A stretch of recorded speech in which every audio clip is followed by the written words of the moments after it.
विपक्ष के नेता अब देश के सामने एक्सपोज होते जा रहे हैं। इस बार विपक्षी नेताओं के जो कांड बाहर आए हैं उससे सब हैरान हैं। वहीं अरविंद केजरीवाल से लेकर राहुल गांधी सब मोदी सरकार और बीजेपी के खिलाफ दुष्प्रचार करते हैं, लेकिन अब जो बात बाहर आई है उससे विपक्ष एक्सपोज हो गया है। वहीं आपके मुखिया अरविंद केजरीवाल भी चौतरफा घिर गए हैं। अरविंद केजरीवाल कोशिश कर रहे थे कि वो कोर्ट को चकमा देकर बच जाएं, लेकिन कोर्ट ने अरविंद केजरीवाल की मुश्किलें बढ़ा दी है।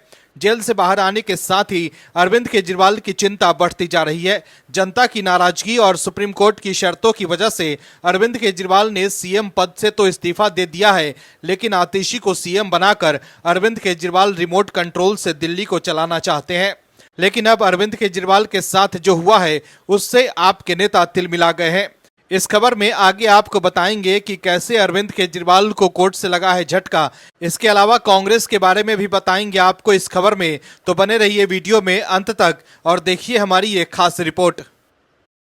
दर्शकों, अन्ना आंदोलन के बाद जब आम आदमी पार्टी राजनीति में आई थी तब अरविंद केजरीवाल बड़ी बड़ी बातें करते थे, लेकिन अब आम आदमी पार्टी अपनी सभी बातों से पलट चुकी है। आपके नेता अब जो कर रहे हैं उससे आप समझ जाएंगे कि कैसे आम आदमी पार्टी के नेताओं को सत्ता में रहकर मलाई खाने की आदत लग गई है। भ्रष्टाचार में फंसने के बाद अरविंद केजरीवाल को जेल से जमानत तो मिल गई, लेकिन सुप्रीम कोर्ट ने जो शर्तें लगाई उससे उन्हें इस्तीफा देने पर मजबूर होना पड़ा। ऐसे में आपके नेता बीजेपी से तिलमिलाए हुए हैं। जो लोग कहते थे कि जी हमें सुरक्षा नहीं चाहिए, अब उन लोगों को इस बात का डर है कि अगर हमारे नेता अरविंद केजरीवाल मुख्यमंत्री निवास से बेदखल कर दिए जाएंगे तो फिर अरविंद केजरीवाल जी की सुरक्षा का क्या होगा। दर्शकों, आपको बता दें कि अरविंद केजरीवाल अपने शुरुआती दिनों में एक नीली कलर की एक छोटी सी गाड़ी में घूमते रहते थे और जब दिल्ली पुलिस कहती रहती थी कि आप सुरक्षा ले लीजिए तो वो कहते थे कि मैं तो दिल्ली वालों का हूँ, मुझे किसी से क्या खतरा है। लेकिन देखते ही देखते जनाब ऐसे बदले कि अब उन्हें इस बात की चिंता है कि उनकी सुरक्षा का क्या होगा। यानी कि उच्च नैतिकता का सिद्धांत स्थापित करते करते एकदम राजनीतिक रसातल में चले गए हैं। दरअसल आम आदमी पार्टी के राष्ट्रीय संयोजक अरविंद केजरीवाल मुख्यमंत्री पद से इस्तीफा देने के बाद अब सभी सरकारी सुविधाएं छोड़ेंगे। आपके राज्यसभा सांसद संजय सिंह ने कहा है कि अरविंद केजरीवाल अगले कुछ हफ्तों में अपना सरकारी आवास खाली कर देंगे। संजय सिंह ने कहा है कि मुख्यमंत्री के तौर पर बहुत सारी सुविधाएं किसी व्यक्ति को मिलती है, अरविंद केजरीवाल को भी मिली है। इस्तीफा देने के बाद पहले उन्होंने कहा कि हम सारी सुविधाएं छोड़ देंगे, उनकी सुरक्षा पर भी सवाल है। कई बार उन पर हमला करने की कोशिश की गई है, बीजेपी वालों ने हमला कराए, शारीरिक चोट पहुंचाई गई है, उनके परिवार को लेकर हम चिंतित हैं। संजय सिंह ने कहा कि हम लोगों ने उन्हें समझाने की कोशिश की थी, लेकिन अरविंद केजरीवाल ने कहा कि मैं जेल में रहा, खूंखार अपराधियों के बीच में रहा, ईश्वर मेरी रक्षा करेगा, आम लोगों के बीच रहेंगे। अभी तय नहीं हुआ है कि वो कहाँ रहेंगे, लेकिन जल्द ही ठिकाना ढूंढ लिया जाएगा। बीते दिनों ही अरविंद केजरीवाल ने उपराज्यपाल विनय कुमार सक्सेना को अपना इस्तीफा सौंपा था। बता दें कि कोई भी जब मुख्यमंत्री पद पर नहीं रहता है तब उसे अपना सरकारी आवास खाली करने के लिए पर्याप्त समय दिया जाता है, जो अधिकतम 3 महीने का भी हो सकता है। अभी जिस सरकारी आवास में अरविंद केजरीवाल रहते हैं वो सिविल लाइंस के फ्लैग स्टाफ रोड पर स्थित है, जिसके रिनोवेशन पर खर्च को लेकर अरविंद केजरीवाल बीजेपी के निशाने पर आ गए थे। बीजेपी ने इसे मुद्दा बनाकर दिल्ली सरकार के खिलाफ मोर्चा खोला था, जिसके बाद एलजी ने एंटी करप्शन ब्रांच की जांच बिठा दी थी। बीजेपी के नेता अरविंद केजरीवाल के सरकारी घर को शीश महल कहते हैं और इसके रिनोवेशन में भ्रष्टाचार का आरोप लगाते हैं। लेकिन अब अरविंद केजरीवाल को शीश महल खाली करना होगा, लेकिन शीश महल खाली करने का तकलीफ आपको बहुत हो रही है, तभी तो संजय सिंह ऐसे बयान दे रहे हैं। अरविंद केजरीवाल कोई पहले ऐसे मुख्यमंत्री नहीं है जो सीएम आवास खाली करेंगे। किसी राज्य के मुख्यमंत्री जब सीएम पद से हटते हैं तो सीएम आवास खाली करते ही हैं। ऐसे में सीएम पद पर नहीं रहने के बाद अरविंद केजरीवाल भी अगर शीश महल खाली कर रहे हैं तो ये कोई बड़ी बात नहीं है, जिसको लेकर आपके नेता बीजेपी पर निशाना साध रहे हैं। दरअसल अरविंद केजरीवाल को शीश महल में ऐशो आराम की जिंदगी जीने की आदत हो गई थी और अब उन्हें शीश महल से बाहर जाना होगा, जहां के पर्दे भी लाखों रुपए के लगे हैं। दोस्तों, समझने की जरूरत है कि जिन्हें कभी सुरक्षा और बड़ा मकान की जरूरत नहीं थी, आज वो शीश महल खाली कर रहे हैं तो तिलमिलाए हुए हैं। आम आदमी पार्टी के मुखिया अरविंद केजरीवाल की आफत कम नहीं हो रही है। दिल्ली शराब घोटाले मामले में जेल जाने के बाद अरविंद केजरीवाल को सीएम पद से इस्तीफा देना पड़ा। लेकिन अब ऐसा लग रहा है जैसे अरविंद केजरीवाल फिर सलाखों के पीछे न चले जाएं, क्योंकि जेल से बाहर आने के बाद भी उन्हें कोर्ट से झटका लग रहा है। दर्शकों, अरविंद केजरीवाल जिनके ऊपर घोटाले के तमाम आरोप लग रहे हैं, वो लगातार अलग अलग कोर्टों के जाल में फंसते जा रहे हैं। अरविंद केजरीवाल लगातार कोर्ट के जाल में फंसे हुए हैं। अरविंद केजरीवाल के लिए उनके द्वारा किए गए घोटाले उनकी गले की हड्डी बनता जा रहा है। अरविंद केजरीवाल लगातार कोर्ट को यह समझाने की कोशिश कर रहे हैं कि वो ईमानदार हैं, लेकिन कोर्ट और यहां तक कि सुप्रीम कोर्ट ने यह कहा है कि आपकी गिरफ्तारी गलत नहीं है। अरविंद केजरीवाल चाहते हैं कि कोर्ट उन्हें राहत दे, लेकिन कोर्ट ने साफ तौर पर मना कर दिया है। दरअसल आम आदमी पार्टी के राष्ट्रीय संयोजक अरविंद केजरीवाल की मुश्किलें एक बार फिर बढ़ गई है। एक तरफ जहां दिल्ली में आम आदमी पार्टी राजनीतिक संकट से गुजर रही है, अरविंद केजरीवाल को इस्तीफा देना पड़ा है और अब आतिशी दिल्ली के सीएम बनने जा रही है। आपने जानकारी दी है कि आतिशी और उनके मंत्रिमंडल के सहयोगी 21 सितंबर को पद की शपथ लेंगे। तो वहीं दूसरी तरफ कोर्ट से अरविंद केजरीवाल के लिए लगातार बुरी खबर आ रही है।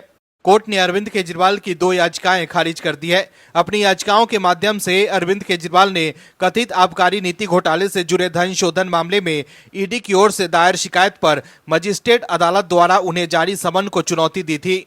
ईडी की ओर से दायर शिकायत पर मजिस्ट्रेट अदालत द्वारा उन्हें जारी समन को अरविंद केजरीवाल द्वारा चुनौती दी गई थी, लेकिन विशेष न्यायाधीश राकेश स्थाल ने अरविंद केजरीवाल की ओर से दायर रिवीजन पिटीशन को ये कहते हुए खारिज कर दिया कि उनके खिलाफ कार्रवाई के लिए पर्याप्त आधार है। अरविंद केजरीवाल ने मजिस्ट्रेट अदालत के फैसले के खिलाफ सत्र न्यायालय का रुख किया था। मजिस्ट्रेट अदालत ने ईडी की शिकायत का संज्ञान लेते हुए अरविंद केजरीवाल को अपने समक्ष पेश होने का निर्देश दिया था। आप नेता ने उन्हें जारी समन की अनदेखी को लेकर ईडी की ओर से दायर 2 शिकायतों के बाद मजिस्ट्रेट अदालत द्वारा जारी समन को सत्र न्यायालय में चुनौती दी थी। ईडी ने मजिस्ट्रेट अदालत के समक्ष शिकायत दायर कर अनुरोध किया था कि कथित आबकारी नीति घोटाले से जुड़े धन शोधन मामले में अरविंद केजरीवाल को जारी कई समन की अनदेखी को लेकर उनके खिलाफ मुकदमा चलाया जाए। बता दें कि अरविंद केजरीवाल की ओर से दायर अर्जी कोर्ट में अभी तक लंबित थी। कुल मिलाकर देखें तो अरविंद केजरीवाल के लिए कुछ भी अच्छा नहीं हो रहा है।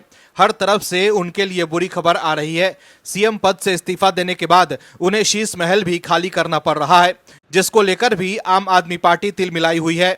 शीश महल खाली करने को लेकर संजय सिंह बीजेपी पर निशाना साध रहे थे। दर्शकों, कांग्रेस की पोल अब कांग्रेस के नेता ही खोल रहे हैं।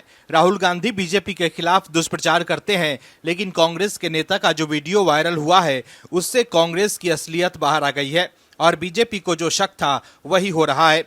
बीजेपी के नेता कांग्रेस पर हमेशा ये आरोप लगाते हैं कि कांग्रेस को सिर्फ सत्ता की मलाई खाने से मतलब है, कांग्रेस को जनता से कोई लेना देना नहीं है। सत्ता में आते ही कांग्रेस के नेता भ्रष्टाचार करने के बारे में सोचने लगते हैं। ऐसा आरोप बीजेपी के नेता हमेशा लगाते हैं। बीजेपी हमेशा भ्रष्टाचार को लेकर कांग्रेस को घेरती है, लेकिन अब बीजेपी के हाथ बड़ा वीडियो सबूत लग गया है, जिससे कांग्रेस के लिए जवाब देना मुश्किल हो गया है। अब राहुल गांधी कुछ भी नहीं बोल पा रहे हैं और कांग्रेस एक्सपोज हो गई है। दर्शकों, हरियाणा में 5 अक्टूबर को चुनाव होने हैं। हरियाणा के भीतर चुनावों को लेकर सरगर्मियां भी तेज हो गई हैं।